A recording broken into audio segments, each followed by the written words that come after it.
Welcome back to the Supreme unboxing. We also have some Palas.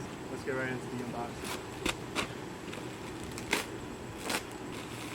So right here we have the G-Low shell pants. Got these in large. They're the olive color. These would go good with the Travis Scott Jordan 6s. I also got a sweatshirt that glows in the dark. Also came with a Tri-Ferg sticker. Next up, Supreme. Right here we have the Supreme Smoked Tea in white. Very nice. And here finally we have the Heaven and Earth Tea with the image of the man and the child walking in a field. Fantastic. We also got stickers with this pack. Supreme stopped selling bags, like the white Supreme box logo bags with their quarters because New York banned it.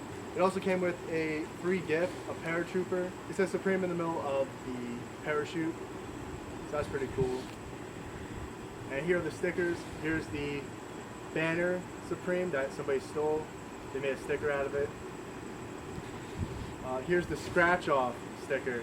So if you scratch it off with like a coin, it says Supreme underneath, which is very cool. Very unique sticker. Right here is the Dove shampoo bottle looking Supreme sticker. Alright, that's all for the unboxing. Thank you for watching. I'll see you guys when I cop something else. Please watch any of these videos and don't forget to subscribe. See you in the next one. Thank you.